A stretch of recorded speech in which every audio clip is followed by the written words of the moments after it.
Manishma, ça va? On va bien. T'es content?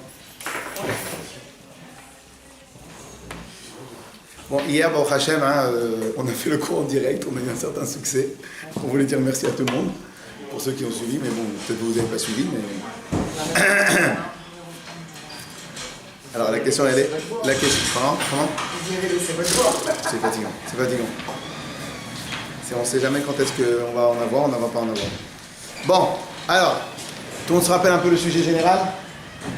Oh, Madame Bérébi. On vous attendait, on ne pouvait pas commencer le cours sans vous. Ah non, c'est trop. Ah non, quand même.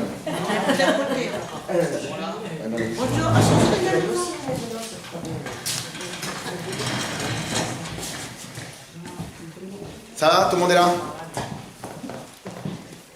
En forme? Bon, alors maintenant on va un peu, pas clôturer parce qu'on n'a même pas encore commencé à attaquer dans les mots, le Perek Lamed Bet, le 32e chapitre du Tanya.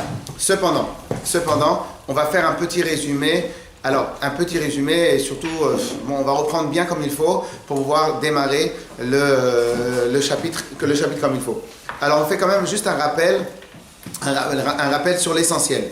On avait dit, et je pense que ce qu'on avait utilisé la dernière fois, mais on avait utilisé les 5 dernières minutes du cours, et donc je ne pense pas qu'on a pu bien s'arrêter dessus. On avait dit comme ça, si maintenant quelqu'un il veut tester l'amour qu'il a pour Hachem, si maintenant quelqu'un veut tester l'amour qu'il a pour Hachem, quel est le meilleur test pour savoir si tu as un véritable amour pour Hachem? On avait dit que le meilleur test pour ça, c'est Avat Israël. Aimer son prochain. On se rappelle ou pas le Nyan? On va reprendre. Ok?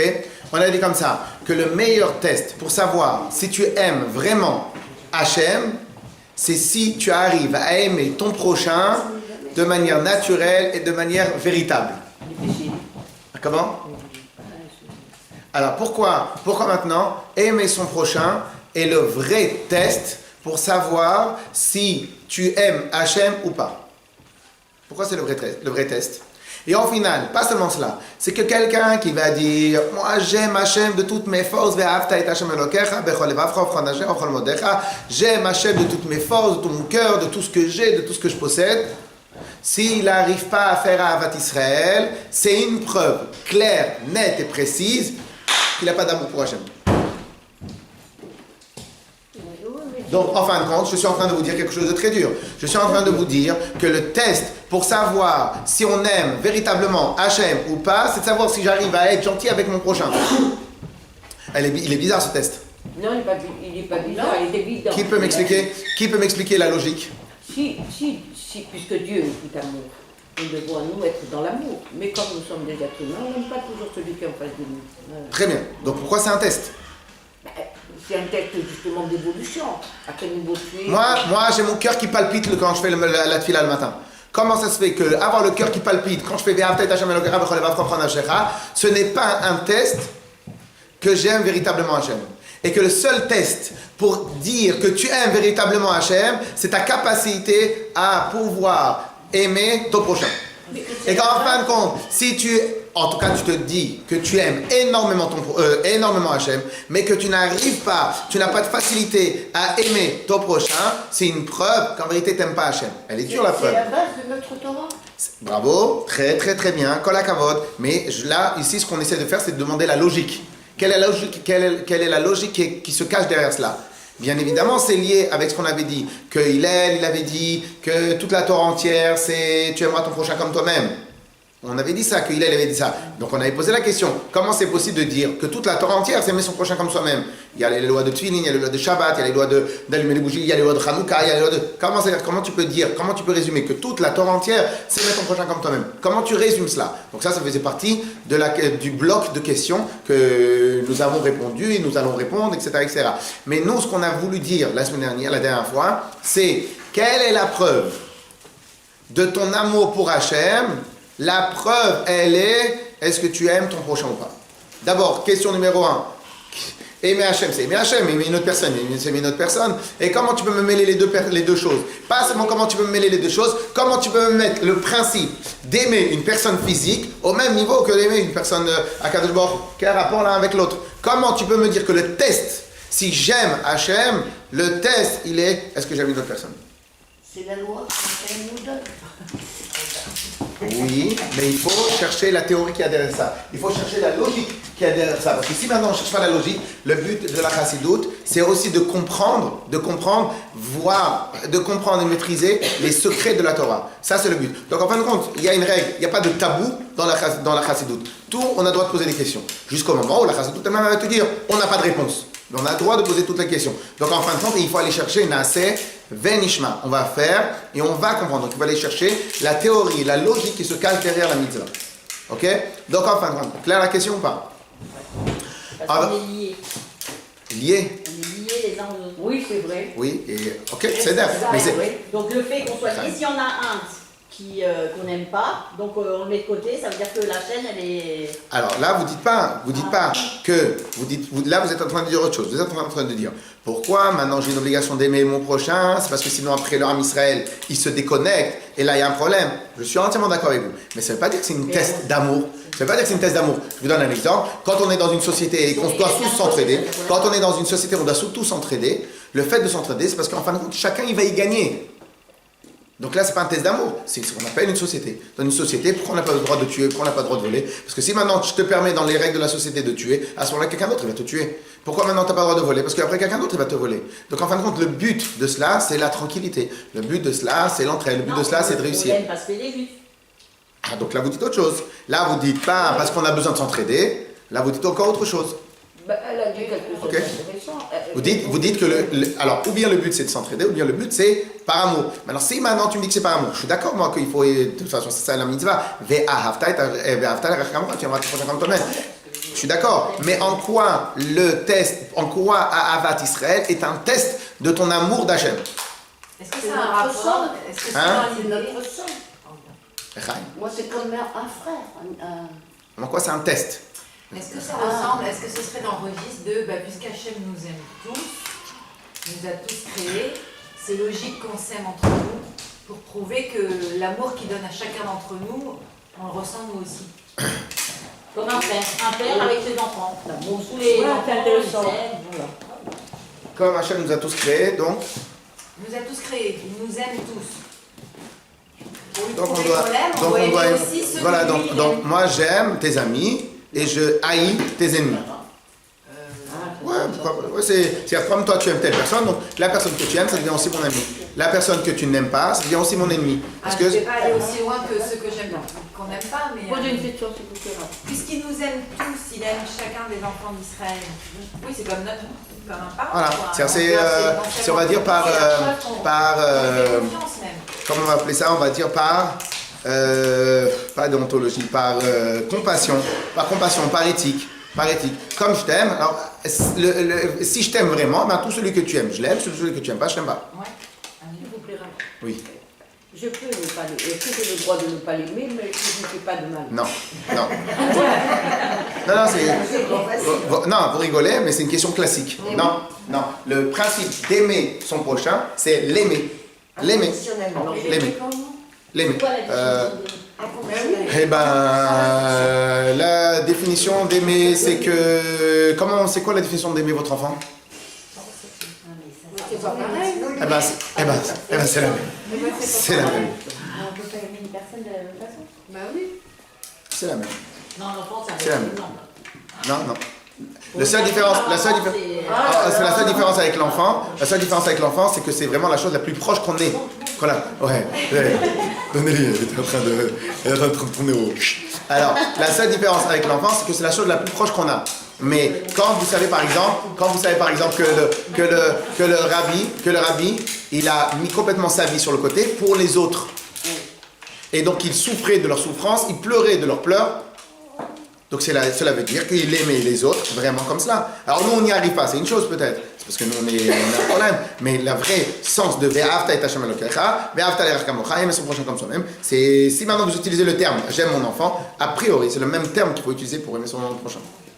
Encore une fois, bien évidemment, il y a des prochains qui vont nous causer des torts. Il y a des prochains qui vont être dangereux pour nous. Il y a des prochains qu'on ne peut pas. C'est d'air, tout ça, on est d'accord. On ne va pas revenir, on a dit une dizaine de fois. Si on a quelqu'un qui vient pour me faire du mal, eh ben, je vais le maîtriser, je vais le bloquer, je vais le mettre hors d'état de nuire, mais je ne vais pas m'acharner sur lui pour le défigurer.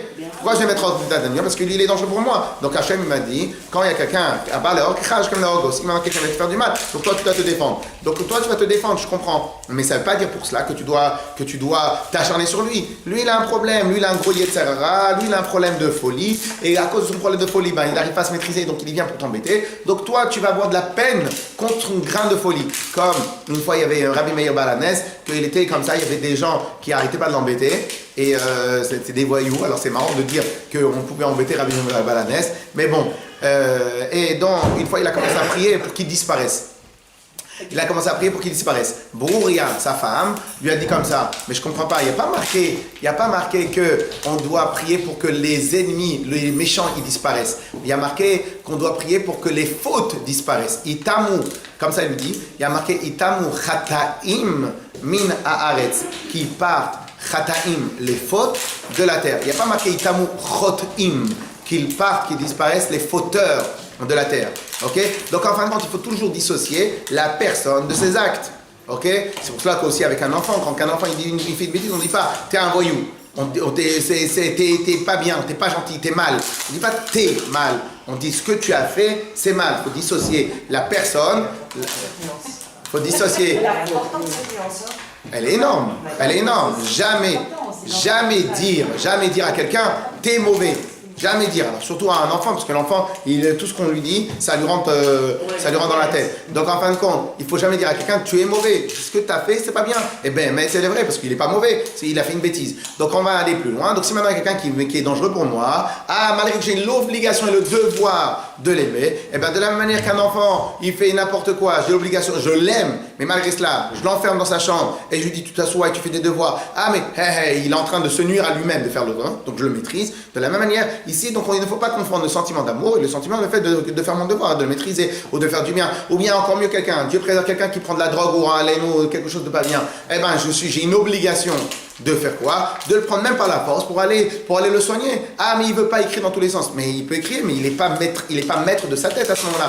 Donc on ne peut pas comparer l'obligation et la mission que j'ai à faire et le sentiment que j'ai. Ok?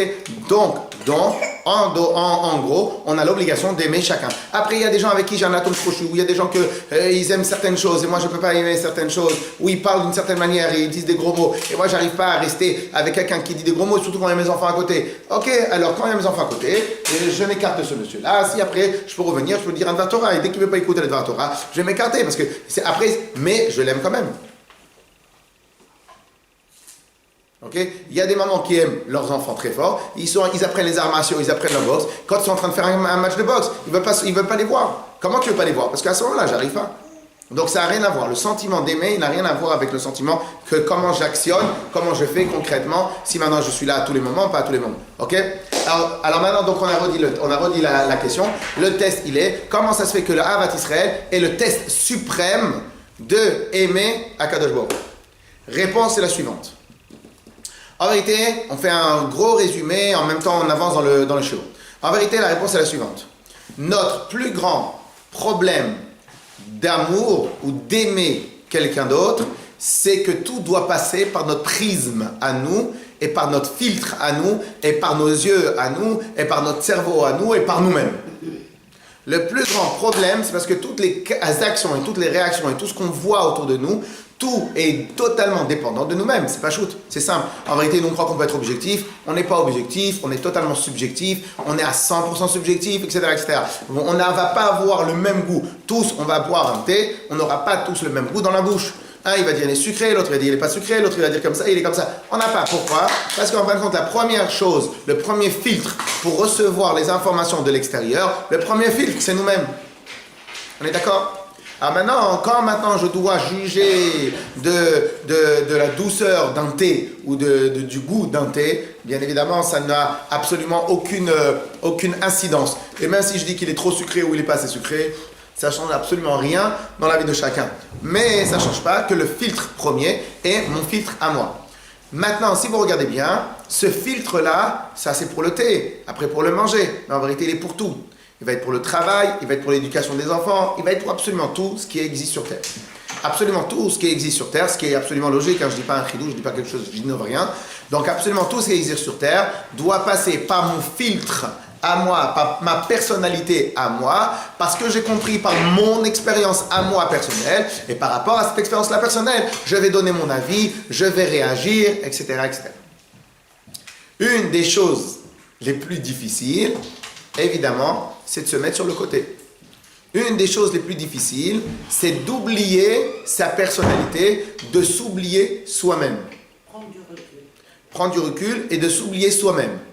Parmi, entre guillemets, les plus grands héros de la Terre, quels qu'ils soient, c'est quoi un acte héroïque? C'est lorsque la personne, il a préféré, entre guillemets, se sacrifier, plutôt que de se sacrifier pour les autres. Ça, c'est un acte héroïque. Se sacrifier pour les autres, au lieu de profiter pour lui-même. En d'autres termes, le plus haut niveau, on va dire, pas de l'espèce humaine, mais on va dire le plus haut niveau de l'humanité, peut-être on va dire, c'est lorsque quelqu'un il s'efface très très très fort, il s'efface complètement pour laisser totalement la place aux autres. On est d'accord avec ce principe-là? Et donc cela veut dire qu'entre celui qui pense qu'à lui et entre celui qui pense qu'aux autres, c'est toujours le même humain, mais il y a un fossé, il y a des milliards de niveaux. Les milliards de niveaux, ils vont être jugés comment?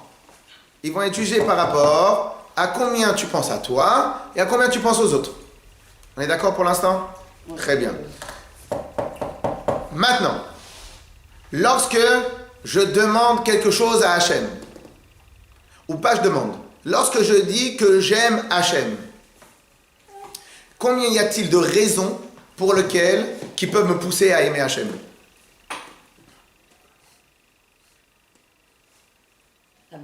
Une, capable d'aimer son prochain. Je vis, j'ai une situation, je suis en bonne santé, mes enfants ils vont bien, le travail va bien, j'ai des copains, je viens d'acheter une belle voiture, oh merci Hachem, je viens de changer de téléphone, oh merci Hachem, je viens de faire ci, je viens de faire ça. Il y a 1 milliard de raisons qui peuvent nous pousser à aimer Hachem, et sur le milliard de raisons, on peut compter 990 999 999 de raisons matérielles.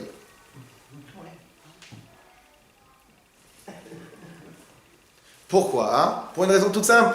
Parce que bête, si maintenant je vais bien, c'est parce que Hachem, il a été content avec, il m'aime, c'est pour ça qu'il me gratifie. Donc moi, je vais lui dire que merci à Kadosh Baruch. Et je peux même aller jusqu'à dire, Hachem, je t'aime de tout mon cœur. Bah oui, parce que tu vois que ça paye. Je suis grossier, mais c'est pas grave. Tu vois que ça paye. Donc il n'y a pas de problème. Donc continue. Et comme plein d'autres choses, tu vois que ça paye. Donc tu continues. À quel moment tu seras sûr si l'amour que tu portes à Hachem est un amour spirituel,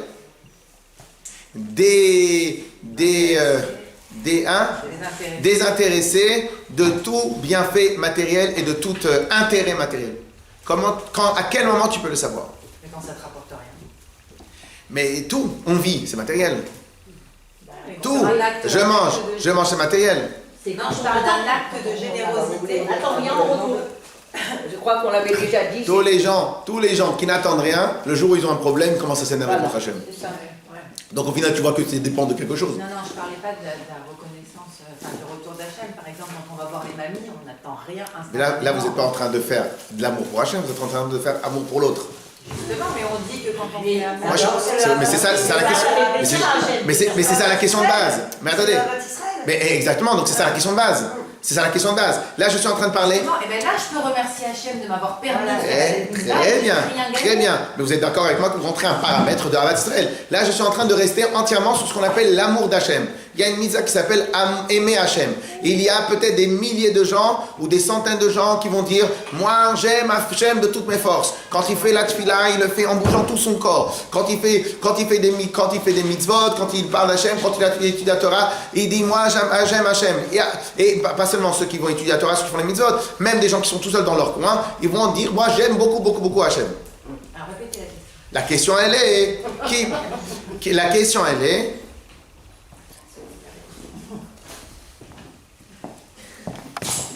est très lourd. Qu'est-ce qui s'en passe? La question, elle est... C'est compliqué, hein, il faudrait qu'on trouve un moyen.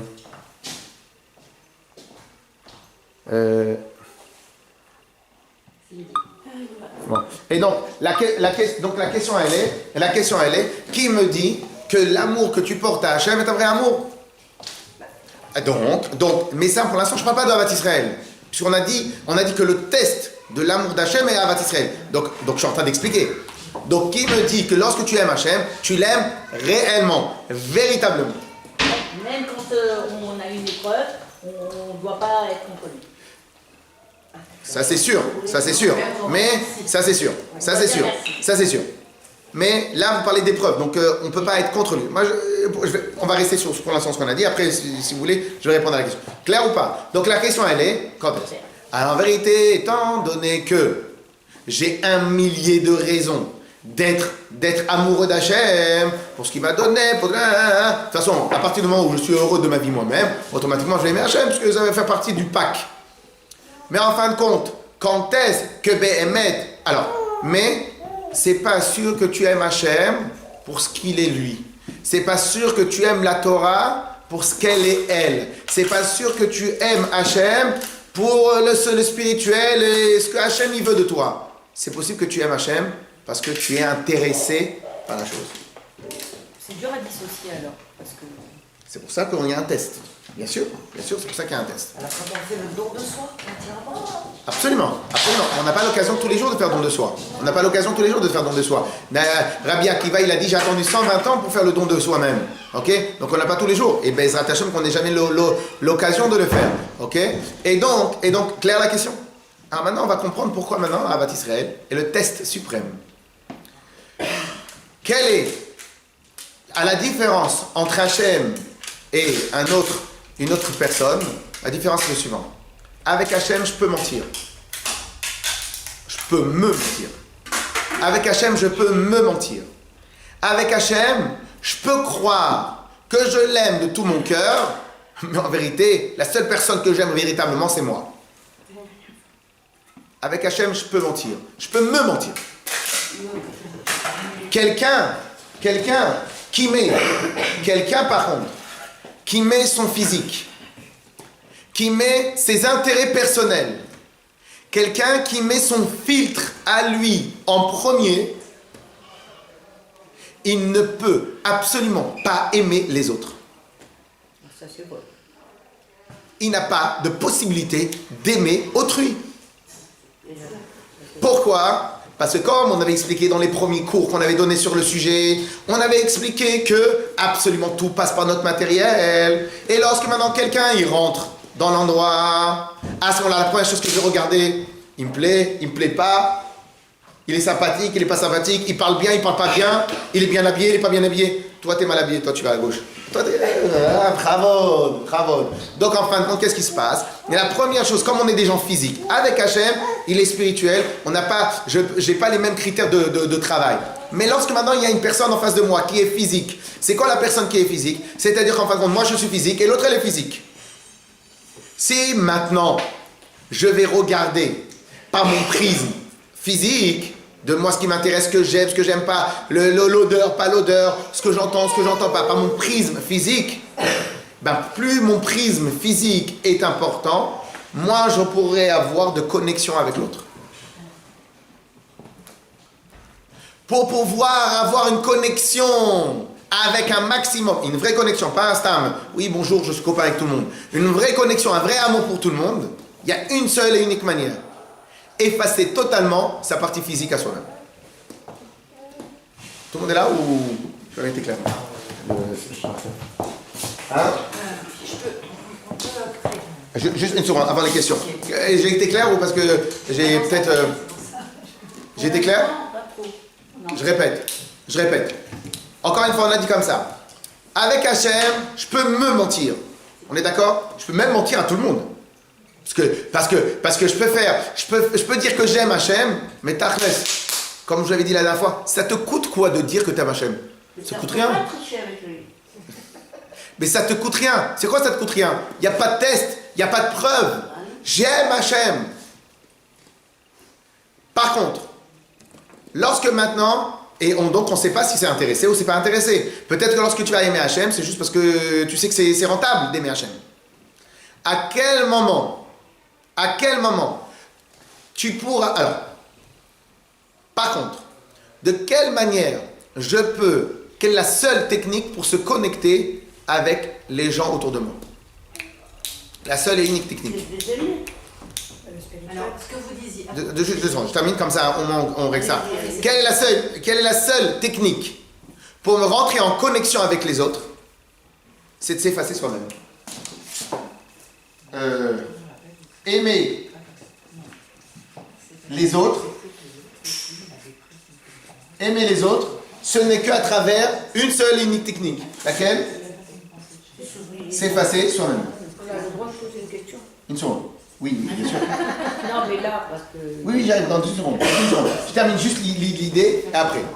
Maintenant, quand je dis effacer, c'est effacer soi-même, c'est vraiment s'effacer soi-même. Comme je vous avais rappelé l'histoire de quelqu'un qui avait plein de copains autour de lui, je vous avais rappelé, et un jour il se réveille dans un moment de tchouva, il dit, je me suis regardé hier et j'ai vu que tous les copains qui étaient à ma table, ils étaient tous beaux gosses et ils avaient les moyens. Et à la fin, dans un moment de tchouva, il s'est dit, mais au final, donc en fin de compte, les seuls que j'ai, copains, c'est que des gens qui me ressemblent.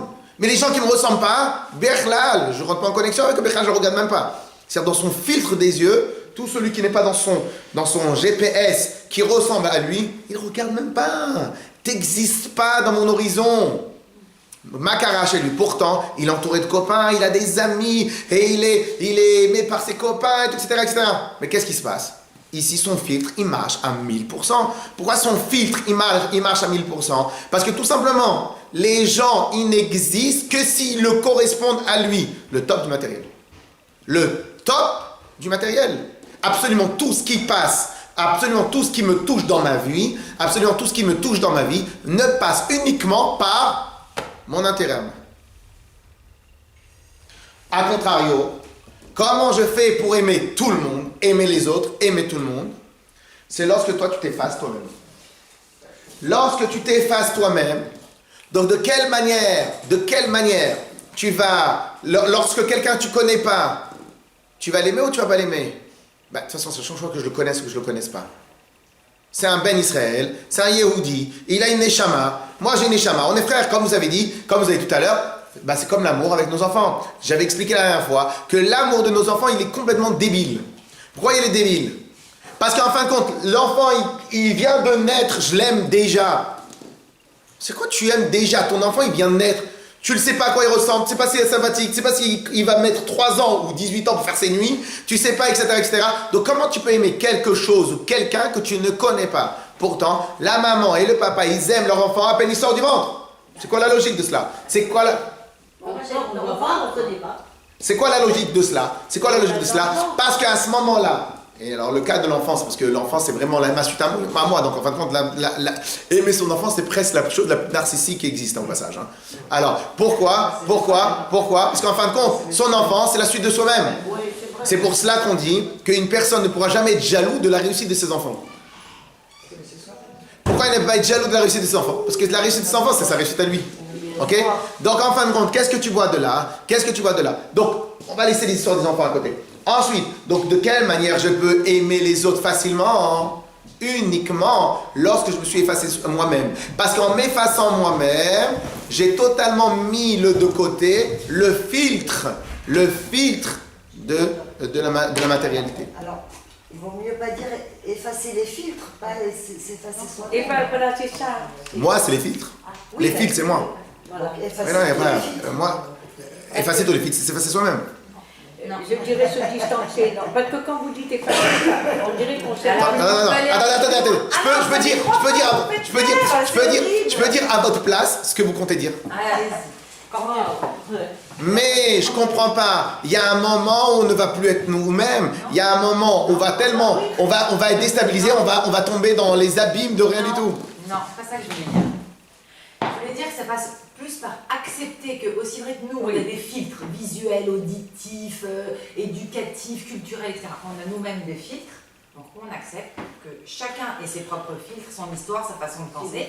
Du coup, on a la nôtre, qu'on peut mettre de côté. C'est pas aimer ça. C'est pas aimer, c'est accepter l'autre. Distancier. Mais ça commence par accepter l'autre, non? Mais Ça c'est bien, c'est bien, c'est bien, ça nous permet c'est bien, c'est bien. de s'effacer soi-même.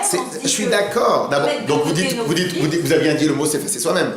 J'ai dit au lieu de s'effacer soi-même. Ok. On accepte aussi vrai que nous-mêmes, on a des filtres. Mais on a c'est des façons de accepter, penser. c'est pas aimer. Mais c'est plus facile. Votre enfant. Mais j'ai pas fini de parler.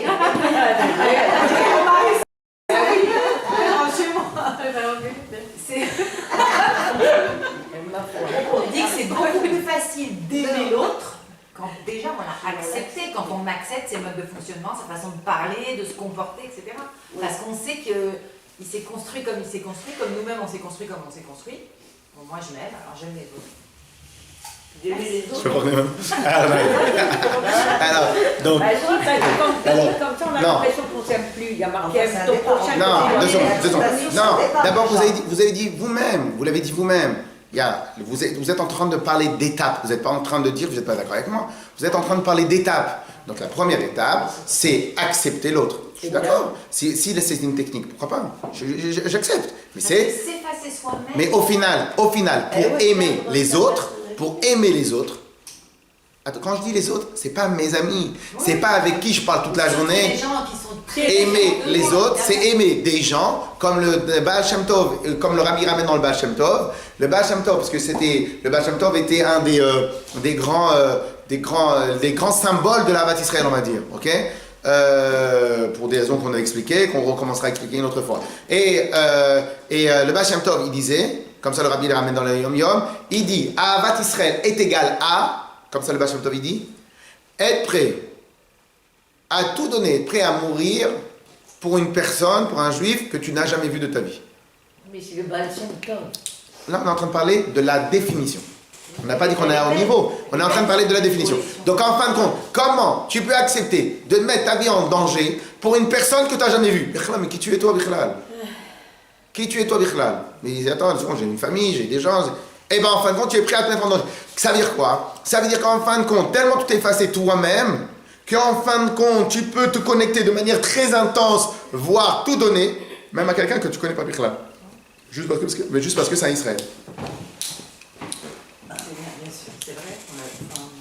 Et ça s'appelle s'effacer soi-même, ça s'appelle Ahavat Israël. Ça s'appelle Ahavat Israël. Accepter l'autre, c'est quoi? Accepter l'autre tant qu'il vient me mettre pas en danger non plus. Parce que Accepter aussi quelqu'un que j'aime pas. accepter ne veut pas dire aimer. Accepter ne veut pas dire aimer. Accepter, c'est avoir une largesse d'esprit au final. Accepter. C'est en fin de compte, j'accepte de le faire. Alors vous avez raison, C'est une étape. Moi je pense que quand j'accepte, Sur ça, on est d'accord tous les deux. Quand j'arrive à ce processus-là, je peux aimer quelqu'un, mais même quelqu'un de mauvais. Enfin oui, bien sûr. Bravo. Alors c'est une étape, c'est une technique. C'est une technique pour atteindre ce qu'on est en train de dire. Bravo. Je pense. D'accord. Avec plaisir, avec plaisir. Mais ce n'est qu'une étape. Ce n'est qu'une étape. Et donc, on est d'accord alors? Ouais, Ah, c'est super vrai. d'accord. Ouais, fais voir. Clair? Alors, clair ou pas? Et ça, c'est le plus difficile. Pourquoi c'est le plus difficile? Parce qu'en fin de compte, c'est-à-dire quoi m'effacer moi-même? C'est quoi alors? Je ne dois plus avoir de goût, je ne dois plus avoir d'envie, je ne dois plus avoir de manière de réfléchir.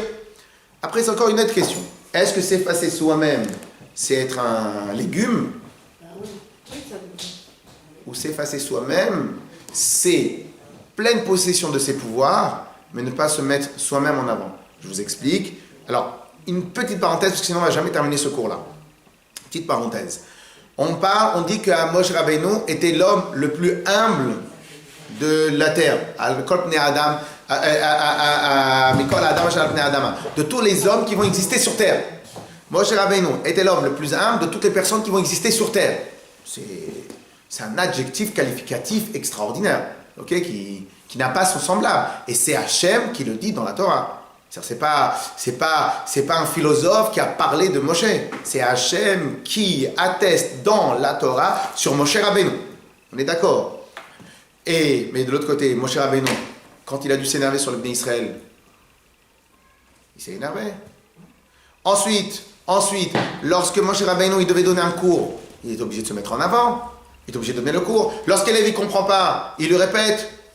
Silence s'il vous plaît, on doit... Donc il se met en avant. C'est pas un légume. c'est pas un légume. Lorsqu'il a besoin de se battre contre Sichon et Og, c'est pas un légume. Lorsqu'il est obligé de tenir tête à Korach, c'est pas un légume. Alors comment tu peux être effacé, anav, humble, effacé, et en même temps, tu as de l'autorité. A priori, l'autorité, c'est la mise en avant de soi-même. Et anava, et humilité, c'est l'effacement de soi-même. Alors en fin de compte, la réponse la question elle est qu'est-ce que tu mets en avant? Est-ce que tu te mets toi en avant ou est-ce que tu mets le produit en avant? Ça c'est la grande réponse. Ça c'est la grande réponse et ça c'est digne d'un cours à lui tout seul, mais ça c'est l'idée générale. Donc en fin de compte, sachez que aimer les autres en s'effaçant soi-même ne veut pas dire que je m'efface. Ça veut dire que j'efface mon moi, mais j'efface pas la Torah, j'efface pas la volonté, j'efface pas le reste. C'est ici, c'est juste mon prisme à moi que je l'ai non pas dirigé vers moi, je l'ai dirigé vers les autres. Au final, je vis, au final, je suis enthousiaste, sauf que je ne suis pas enthousiaste parce que j'ai acheté une voiture, je suis enthousiaste parce que je vois une autre personne. Je vous donne un exemple. Quand vous voyez les enfants ici faire la tefila, bon là on les a virés, on les a mis à côté, mais ok. Alors, quand vous voyez les enfants ici faire la tefila, qu'est-ce que vous aimez? Ah, mais c'est. Les enfants, les entendre. Vous aimez quoi? C'est pas votre enfant. Vous aimez quoi? Oui, mais c'est ça, mais ça nous fait. Vous aimez quoi? Vous aimez quoi? À ce moment-là, il représente pour vous. À ce moment-là, il représente pour vous ce que vous considérez de émettre. Donc vous êtes en train d'aimer quelque chose qui n'a absolument rien à voir avec vous directement. On est d'accord? Donc cela veut dire qu'à ce moment-là, vous vibrez. Et vous ne vibrez pas parce que vous avez un intérêt. Vous vibrez parce que l'autre est en train de vivre quelque chose, en train de faire quelque chose d'important. Ok? Donc cela veut dire, s'effacer soi-même ne veut pas dire être un légume. S'effacer soi-même, c'est vibrer. Non pas parce que moi j'ai, parce que ce qu'il se passe, parce qu'il y a. Parce qu'il se passe, par l'événement qui se passe. Non parce que moi j'ai un intérêt, par l'événement qui se passe. Ok? Et on va s'arrêter là parce que on peut en parler des heures et des heures et des heures et des heures. Clair? Donc en fin de compte, à quel moment je vais être sûr et certain que je vais m'effacer moi-même? Seulement si j'ai une possibilité de Ahavat Israël, d'aimer l'autre.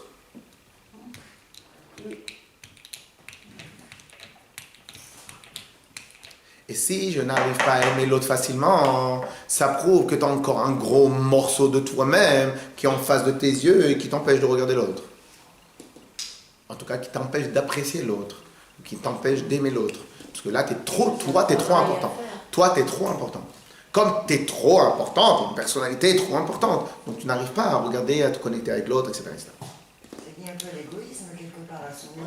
Alors, égoïsme, c'est un mot trop énorme. Égoïsme, ça peut être plein de choses. Mais, ok, lorsqu'on parle de mondialisation et on veut protéger les intérêts, ça aussi ça peut être de l'égoïsme. Mais c'est un égoïsme national, c'est un égoïsme. Donc le mot égoïsme, il est trop. Mais ça reste de l'ego, oui, bien sûr. Ça reste. Comment? Ça reste dirigé vers soi-même. Ça reste dirigé vers soi-même. Et donc, maintenant. On peut comprendre la question du départ. La question du départ, c'était pourquoi Ahavat Israël, l'amour de son prochain, est le test ultime de l'amour pour Hachem. Parce qu'avec Hachem, tu peux raconter ce que tu veux. Avec Hachem, tu peux te mentir jusqu'à demain. Avec Hachem, tu peux mentir à le monde entier, tu peux mentir. Et toi, tu vas croire que tu l'aimes. Les autres vont croire que tu l'aimes. Le monde entier va croire que tu peux mentir à tout le monde. Pourquoi? Parce que tu peux aimer Hachem en restant la personne la plus orgueilleuse qui existe. Ouais. Parce que tu as tout intérêt. Ok? Par contre, lorsqu'on va te demander, mais il faut que tu aimes les autres, là tu ne pourras pas mentir. Pourquoi tu ne pourras pas mentir? Un, les autres ils vont voir que tu les aimes que par intérêt. Deux, il y a tellement une multitude de personnalités différentes sur Terre que tu ne peux pas aimer les autres en gardant ton filtre. Parce qu'en gardant ton filtre, il y a un moment ou un autre, ça va bloquer, ça va se lâcher. Tu ne peux pas te connecter avec tout le monde. Donc la seule et unique manière d'enlever complètement ta matérialité, d'enlever complètement ton prisme de toi-même, il n'est lié qu'avec... Et donc, le seul test, si tu t'es effacé toi-même, c'est ta capacité à aimer les autres. Moi, j'ai du mal à faire le lien entre ce filtre-là et l'amour de Dieu. En quoi ce filtre, il tronque l'amour d'Hachem? va faire une blague, mais une blague qui est importante. N'est-ce pas que vous utilisez le terme pour une bonne pizza, j'aime la pizza. J'adore. Ça dépend de quel restaurant et tout ça. Alors, j'aime la pizza. Quand vous utilisez le terme j'aime la pizza, et vous cliquez sur Facebook, tac, vous avez j'aime quand il y a une pizza qui s'affiche et tout. Donc quand vous dites j'aime la pizza, vous avez utilisé quoi comme terme? Le terme aimer. Dans ce terme aimer, c'était qui l'acteur principal? C'était vous-même. C'est vous, bien sûr. Ou bien on va être encore plus sympathique parce que la pizza c'est mignon. On va prendre un morceau, un poulet. Quand vous dites j'aime le poulet, si tu aimais vraiment le poulet, pourquoi tu l'as tué? Oh, le pauvre poulet, c'est vrai. Ah, je vous ai dégoûté. Je vous ai dégoûté, hein? Alors, je pourrais aller sur un peu plus important, mais en vérité, sinon après on va avoir toutes les compagnies de. Quand j'étais ado, j'aime le chocolat et le coca. Voilà. Ok. Donc en fin de compte, tu dis j'aime le poulet, mais ça t'a pas empêché de le tuer, de le faire mariner dans la sauce, et de bien le trier, et de bien le faire revenir, et après le déguster. À quel moment t'as pensé au poulet? À aucun moment. Aucun moment. Assez cuit, assez.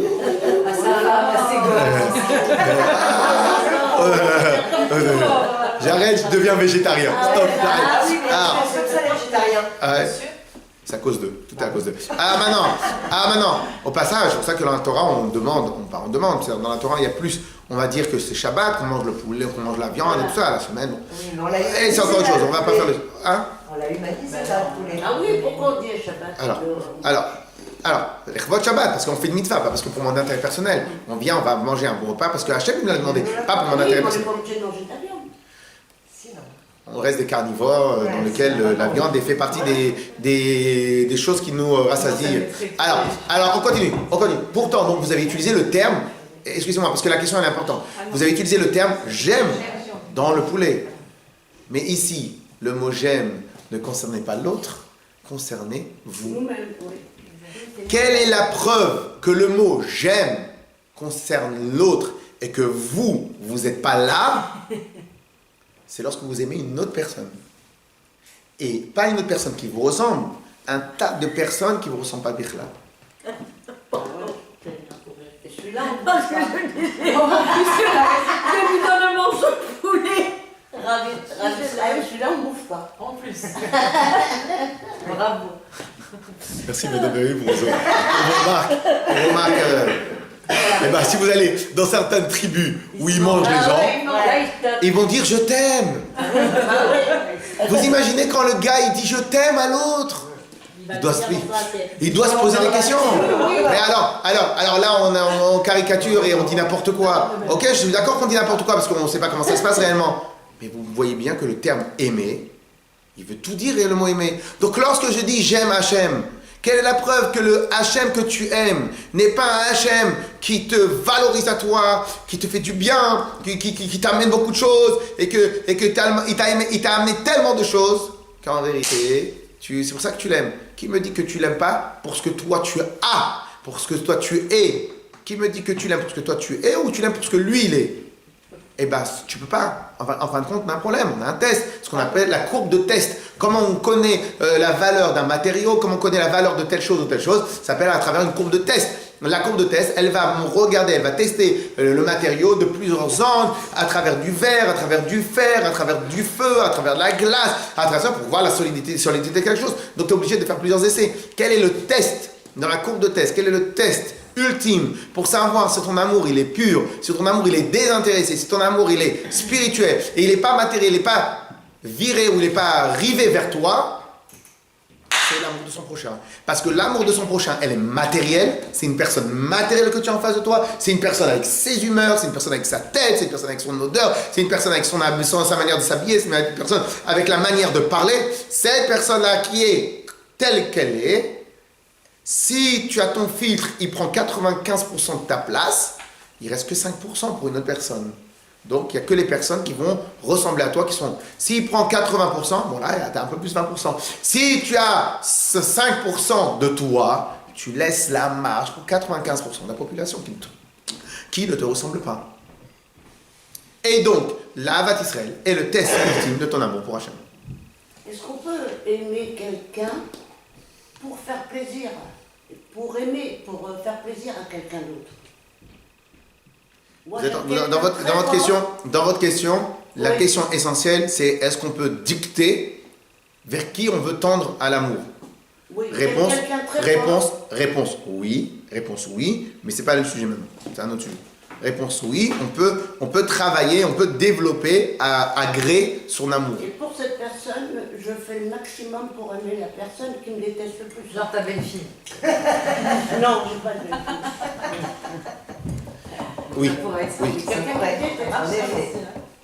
Brave, s'il vous plaît, vous ne sachant pas l'hébreu, est-ce que dans Euh, l'hébreu, il y a deux façons différentes. Est-ce qu'il y a deux façons de dire aimer? Est-ce qu'on dit différent? Non.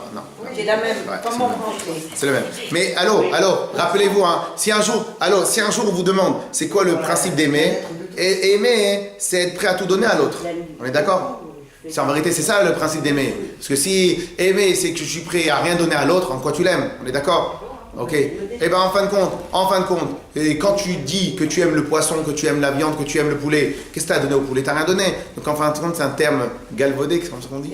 C'est un terme. Ok? Donc ça veut rien dire. Clair? Alors maintenant, ah oui, c'est ce qu'on appelle, non. Je suis sorti de la yeshiva, je connaissais 5 mots dans le dictionnaire, et après avec les trucs. Donc, ok, alors maintenant, clair ou pas? Alors au passage, juste comme ça pour préface du prochain cours sûrement, parce que je sais même pas si on va y arriver, mais peut-être qu'on va commencer quand même dans les mots un peu. Alors, et donc d'après vous, les tzadikim, ils ont une facilité d'aimer l'autre ou pas? Vous êtes silencieux. Oui, Non, ils n'ont pas de façon. ils sont très élevés de Torah déjà. Est-ce que les tzadikim, normalement, les vrais en tout cas, est-ce qu'ils ont une facilité d'aimer les autres? Oui, Bah oui. moi Ils travaillent aussi pour ça. Non, c'était pas ça la réponse que vous deviez donner. Bah, parce qu'ils sont arrivés à un niveau de sagesse et de détachement. La raison d'être d'un tzadik, c'est pas s'effacer soi-même. Bah, si. Bah oui, il est arrivé à le sadique. j'écoute tout le monde. Mais bon, il est pas Non, mais moi j'ai parlé du tzadik, c'est celui qui est considéré comme un tzadik. Ok? Celui qui est considéré. Je parle pas du travail pour devenir tzadik. Je parle de celui qui est considéré comme un tzadik. Est-ce qu'il a une facilité à aimer les autres? Bah oui. Pourquoi? Bah, c'est logique. C'est Puisque maintenant un tzaddik, par définition, celui qui s'efface soi-même devant un Kadosh Baruch Hu. Et si Béhémet, il s'efface vraiment, donc automatiquement, il aura une facilité d'aimer les autres. Au passage, encore une préface par rapport à ce qu'on va étudier à la fin. Et par rapport à cela, peut-être qu'on pourra jauger de sa tzidkout, de son état de tzaddik, par rapport à sa capacité à aimer les autres. Plus il aura une capacité large d'aimer les autres, plus on pourra dire sur lui que c'est un tzaddik. Voilà, exactement. Mais alors après, où on met la priorité d'aimer les autres par rapport à, par exemple, à sa famille? Je vous dis la vérité, a priori, il n'y a pas de priorité. Il n'y a pas de hiérarchie. A priori, il n'y a pas de hiérarchie. La seule fois où on a besoin de passer notre famille en premier, c'est dans des cas extrêmes. Mais on doit être connecté avec tout le monde. On doit être connecté avec tout le monde. On doit aimer tout le monde. Il n'y a pas, et notre On famille, doit pas plus aimer et notre les autres famille, que- non, et notre famille, non plus. en notre famille, dans la mesure du possible, on doit leur apprendre à être aussi au service des autres. Oui. Donc en fin de compte, il faut que ça devienne un pack. Toi, moi, les enfants, tout le monde, on ne pense pas à nous. On ne pense pas à papa et à maman. Papa et maman ne sont pas là pour penser à vous. Nous tous, on est là pour penser aux autres. C'est compliqué, hein? Mais pas au détriment de sa propre famille. Donc là, on parlait un cas de perte. Dans le cas de perte, c'est au détriment de ta propre famille. Donc si maintenant j'aime l'autre, Robin des Bois, il faisait quoi? Il aime les autres, les pauvres, il vole des autres. Bon, il fait ce qu'il veut, lui. Mais c'est... Non, c'est-à-dire qu'on ne va pas entrer dans... Juif romain. Non. Des bois, c'est pas juif. Alors, donc, un instant. Robin, Nathalie. Alors, donc là, lui, il faisait quoi? Il voulait faire du bien aux autres au détriment des autres. Bien évidemment, on parle pas que il y avait c'était la loi là-bas à l'époque, c'était pas bien, ou peu importe. Pas mal de ça, c'était pour la blague. Je donne pas mon avis. Donc, et là, c'est quoi le problème? Il veut faire du bien à l'un au détriment de l'autre. C'est pas ça, Israël. Donc en fin de compte, si maintenant tu vas aimer les autres au détriment de tes enfants, il y a un problème dans ta Israël. Il y a un problème. Ok? Mais ça ne veut pas dire qu'on doit être rivé sur soi-même, parce que nos enfants, ça reste aussi soi-même. Notre maison, ça reste aussi soi-même. En fin de compte, dans notre maison, comme Abraham Avinu, tout le monde était sur le pied de guerre pour faire du bien, pour accueillir les gens. Ça, c'était Abraham Avinu, ça, c'est nos ancêtres. Tout le monde était sur le pied de guerre pour recevoir les gens à la maison. Ok?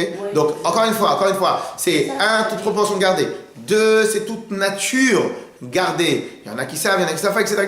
On ne va pas rentrer dans les détails. L'idée, c'est que même nos enfants, on doit être au service des autres. Tout le monde doit être au service des autres. Oui. C'est dur, hein? Bien sûr que c'est dur. Très dur. Ok? Mais c'est beau, oui. Mais c'est dur. C'est très beau. Mais c'est beau. Mais c'est beau. Mais c'est beau. C'est très beau. Mais ça reste dur. Alors, aidez. Bah oui, Alors. on est tranquille, je sais. Mais avant le Allez. faisait naturellement, alors c'était pas... Ah non, mais des fois... Alors, oui. Pourquoi avant peut-être on le faisait naturellement? Peut-être qu'avant on était facilement tourné vers les autres. Aujourd'hui, on pense qu'il y a une seule chose, profit, soi-même, etc. Donc en fin de compte, les gens, ils ont moins de profit, les gens vivent moins bien et ils sont plus rivés sur soi-même. Au passage, on va rigoler, après on va commencer tout de suite dans les mots. Tout de suite, on va commencer dans les mots, mais une fois il a dit comme ça. Alors il y en a qui disent que c'est des philosophes d'ailleurs, il y en a qui l'ont ramené avec un rave. Bon, peu importe, il dit comme ça. Il va voir son maître et il lui dit: Maître, j'aimerais être heureux. C'est comme ça, c'était l'intime. J'aimerais être heureux. Alors il dit comme ça. Enlève le terme je, enlève le terme aimer ou souhaiter. Enlève tout ça, il reste que heureux. Donc voilà, c'est heureux. C'est en fin de compte, nous ici dans notre société aujourd'hui, c'est le problème qu'on a tous, c'est en fin de compte, on veut plein de choses, et au final on n'a rien parce qu'on pense tout le temps qu'à soi-même. Enlève un peu toi, efface-toi un peu de toi-même, et au final tu vas voir quelque chose. Allez, venez, on fait un peu dans les mots, comme ça au moins on avance, et après on va... Alors, venez. Même Aleph, page 80 à gauche. Je suis toujours illettré. Page 80 à gauche.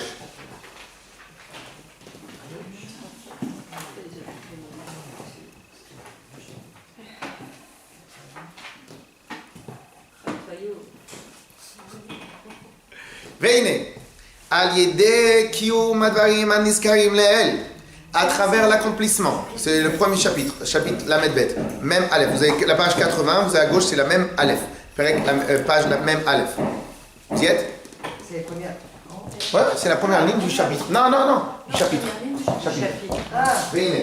Alors, Veine, et voici. Al yedeh kiyum advarim aniskarim leel.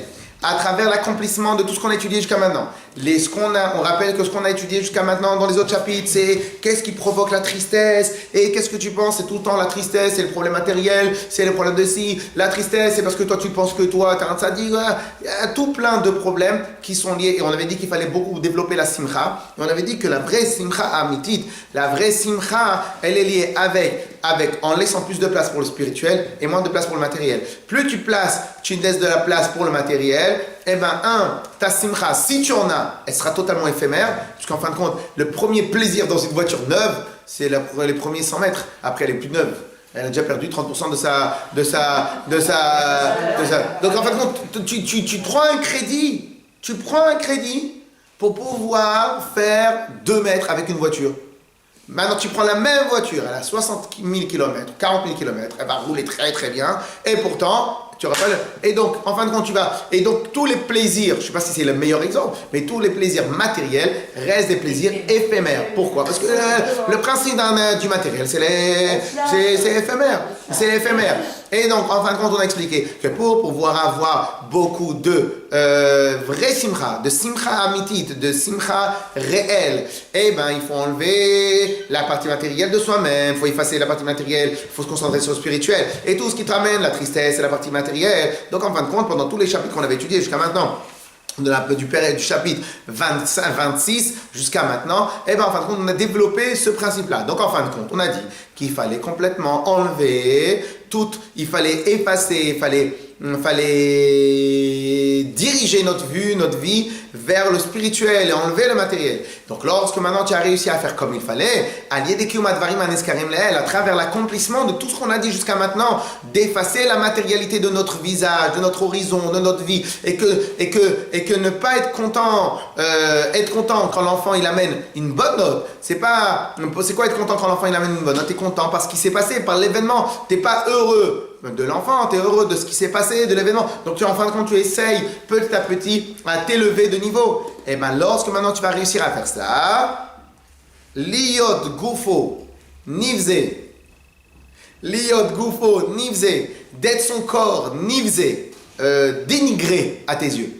En fin de compte, encore ici, on ne parle pas de dénigrer parce qu'on veut se mortifier, on ne parle pas de mortification. On parle qu'en fin de compte, c'est pas l'acteur principal dans ta prise de décision. Dans ta prise de décision, c'est pas, je vais pas à la tuila, je suis en forme, pas en forme, j'ai l'envie, j'ai pas l'envie, j'ai la flemme, allez, tu mets tout ça de côté, et tu viens, le corps, tu le dénigres.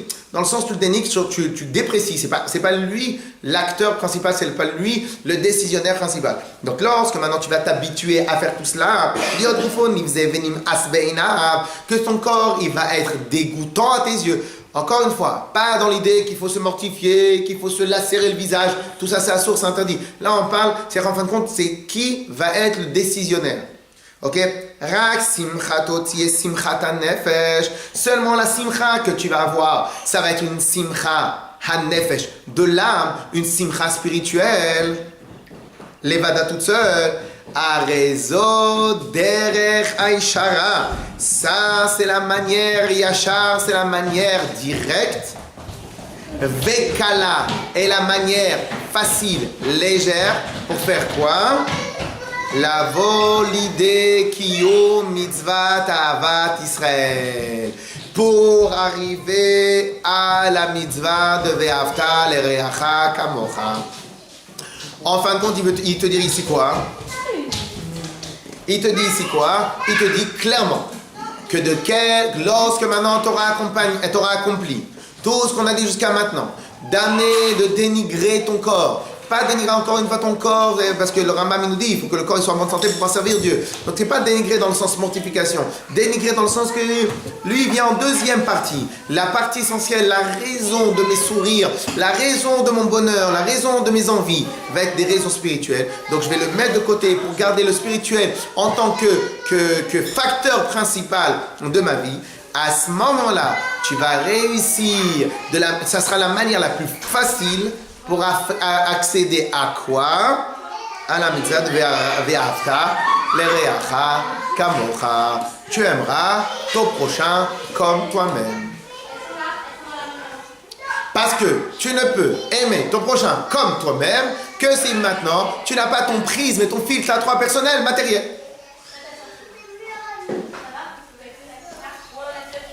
Et regardez bien, quelqu'un qui a des habits sales, on n'a pas envie de le voir, il est dégoûtant. Qui a des habits sales et qui ne sont pas bons. Mais si c'était ton fils, tu lui fais bien comme ça. Si c'est ton enfant, tu lui dis viens par là. Hein? Je termine ça et après je vais terminer sur une petite histoire parce que les migadol va katan, du plus grand au plus petit, qui met achar chez gufo nim'as tu'av etzlo, puisque maintenant ton corps il est dénigré à tes yeux, donc ce n'est plus lui le filtre, ce n'est plus lui le décideur de qu'est-ce que tu vas aimer ou pas. Ve'anefesh va'ruach miodea gdulatam, et on ne sait pas quelle est la grandeur de chaque neshama qu'on a autour de nous. Et tous on a le même père.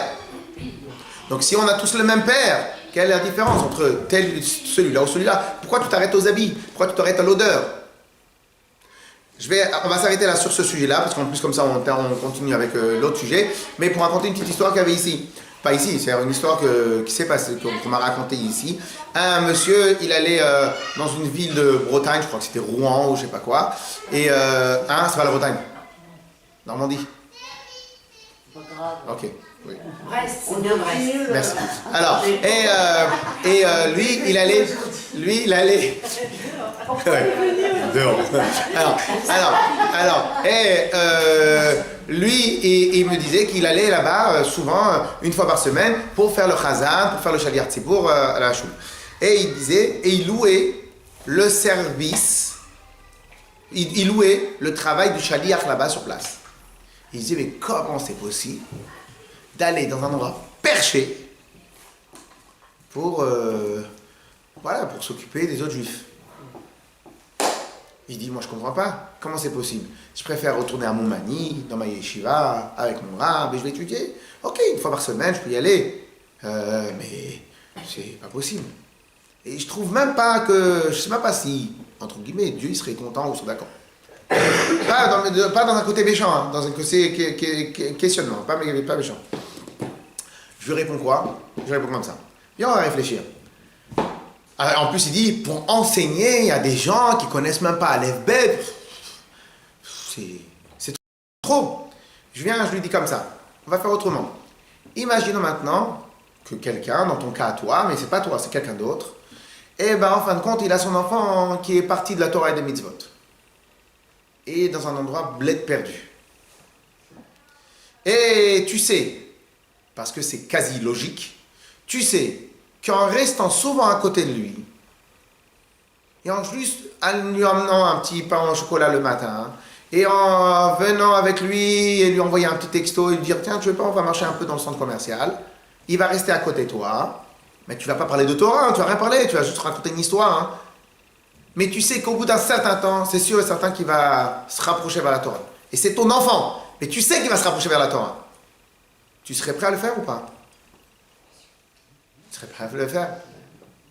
Eh bien, le rabbi considère chaque juif comme ses enfants.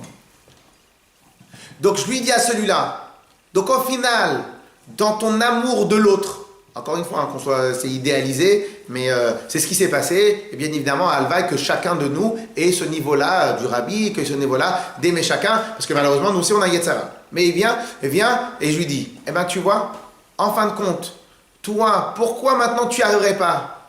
Parce que tu ne considères pas l'autre, Ben Israël, tu ne le considères pas comme ta chair, tu ne le considères pas comme toi. Donc en fin de compte, on voit qu'à n'importe quel niveau, même pour des religieux, même pour des pratiquants, même à n'importe quel niveau, quel est le test de ton amour désintéressé d'Hachem? Ça reste à Avat Israël. Encore mieux que cela. Pourquoi maintenant moi je ne vais pas réussir à rentrer en connexion avec l'autre? Parce que l'autre il ne connaît pas, c'est un ignorant, il n'est pas intéressant. Je parle d'un point de vue spirituel, point de vue d'étude, il n'est pas intéressant. Ou moi, pendant que je suis en train d'apprendre avec eux une Mishnah de Pirkei Avot, j'ai mon Rav qui est en train de donner un pile-poule de Gemara énorme sur lequel je vais avoir un vrai intérêt. Eh bien tu vois, en fin de compte, même dans le spirituel, tu peux avoir un intérêt. Parce que même si c'est un intérêt noble, parce qu'il est spirituel, il reste un intérêt. Alors qu'aller se fatiguer, s'occuper d'apprendre Aleph Bet avec des gens qui n'ont aucun niveau, entre guillemets, spirituel, bien évidemment, encore une fois, hein, c'est du présent, on ne parle pas de la même chose mal, c'est le caricature, et bien ça prouve, est-ce que même tu aimes l'autre ou pas? C'est bien. Oui. On va s'arrêter là.